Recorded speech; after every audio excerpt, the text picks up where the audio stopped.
I turn to His Excellency, the Senegalese Minister for Economy, Planning and International Cooperation, Mr. Amadou Hott. What does it mean for Senegal in practical terms? Yeah. Thank you. We can hear you. Okay, it's working. Okay.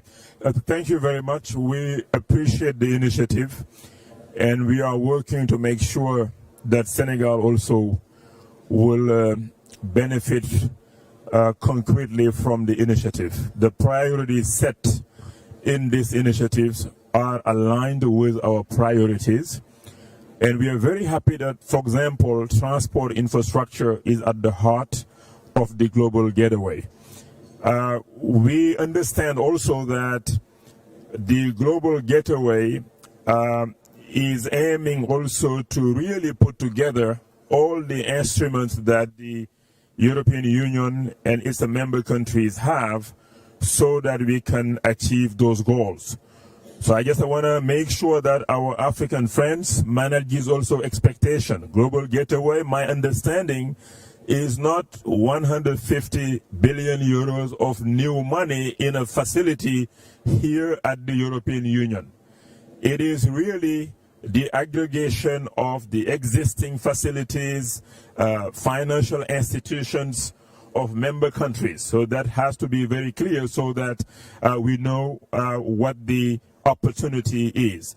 For us in Senegal, what's very important is the infrastructure and transport, rail, for example.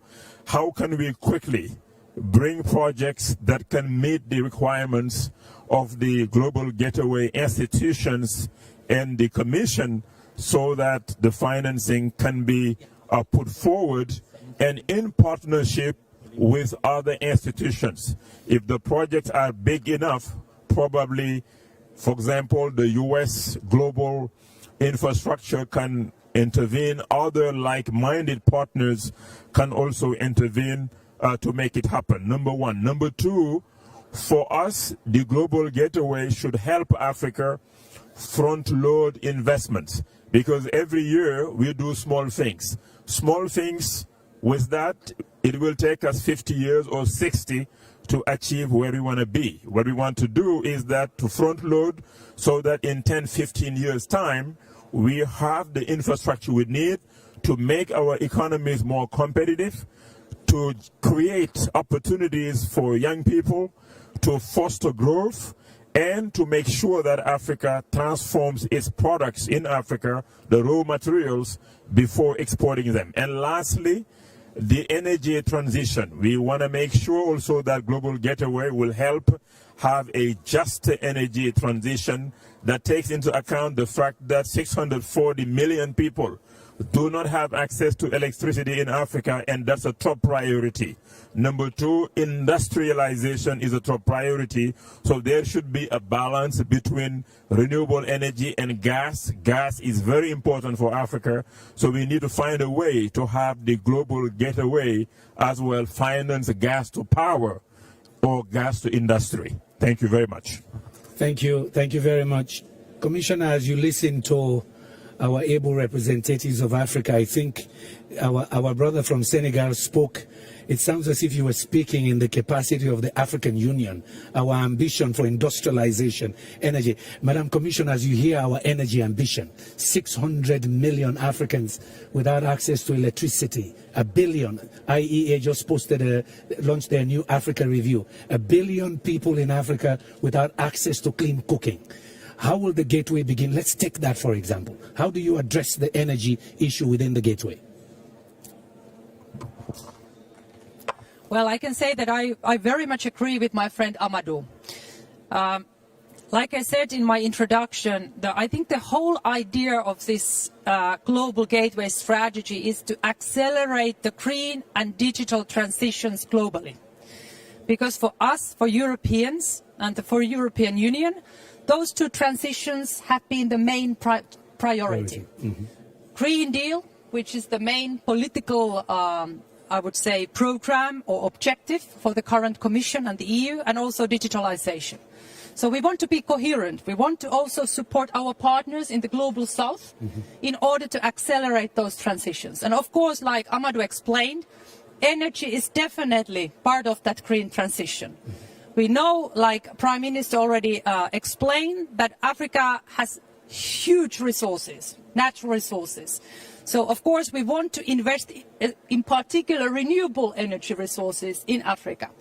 But in addition to that, we also want to invest in transportation, because we see, like Amadou explained, that these strategic transport corridors and really strengthening the connectivity between African countries, so within Africa, is also important in terms of trade, for instance. And in addition to that, I also want to highlight the role of investments in people. And that's why I think it's so important that Global Gateway is not only investing in hard infrastructure, it's also investing in people, investing in health, investing in education, and investing in research. So I very much agree with those general objectives Amadou explained. So in essence, there is no tension, real dichotomy between access to energy and the green transition in Africa. We have to approach both at the same time. I see, Madam Prime Minister, in fact, you are saying to us, the rest of us Africans, that we should leapfrog into the future. You want to invest in hydrogen energy. How is that partnership going to be structured with Europe?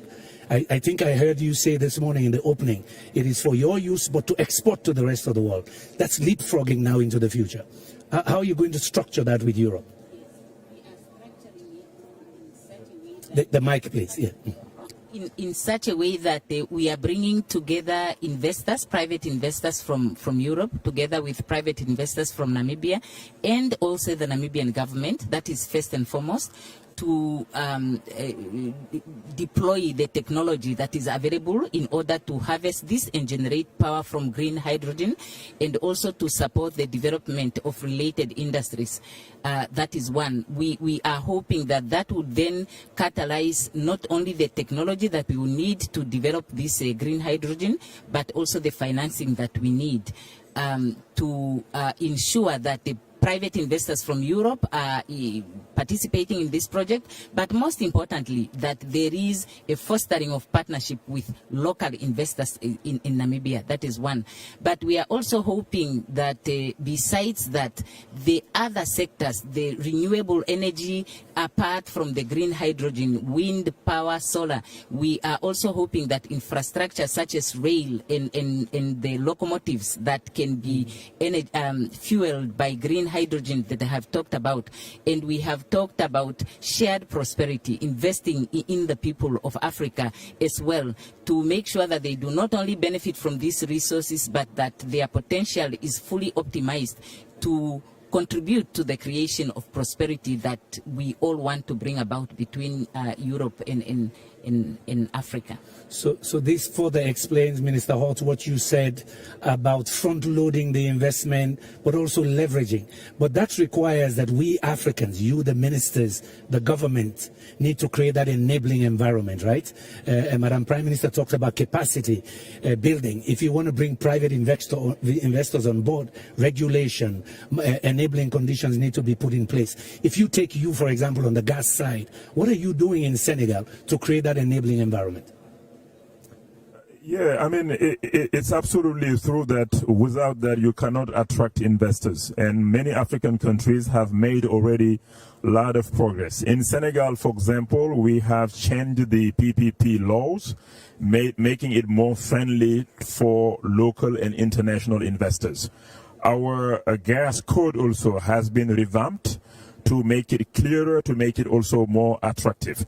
But we understand that alone is not enough. When you do all the reforms, the conducive environment, you need to have also resources to prepare projects that you can provide to investors.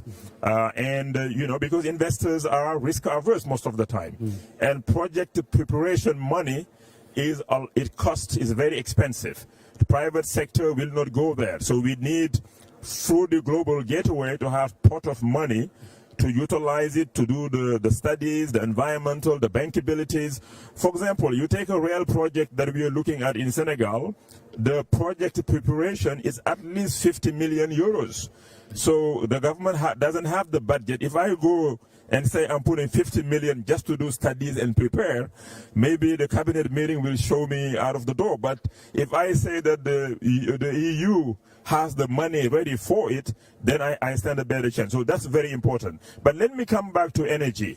The IEA report said that 1 billion Africans do not have access to clean cooking, which means that trees are being cut in Africa to provide energy for those 1 billion people, which means then emissions are much higher because of those trees that are being cut. So if you can replace that with gas, then we're going to reduce the emissions. That's why, again, the investment in gas for the medium term, the medium to the next 30 years, may probably, is still very important. So we want to really make sure that the European Union and our partners really are with us on that. We cannot be dogmatic on that. We have to look at the full package. You have the energy, you have the trees being cut, you have the agriculture, because you have emissions through agricultural activities. So you have to look at all of that and not just really, focus only on the energy side, where Africa needs really more using its resources for industrialization. One final point, that same report from the IEA said that if Africa was to utilize all its gas, which is impossible, then we'll add only 0.5% to the emission. We're already low, we emit only 3%, right? All the gas of Africa, impossible to utilize. But if we did, we'll go only from 3 to 3.5. So let's take that into account when we make rules and regulations internationally that will affect also Africa. Thank you very much.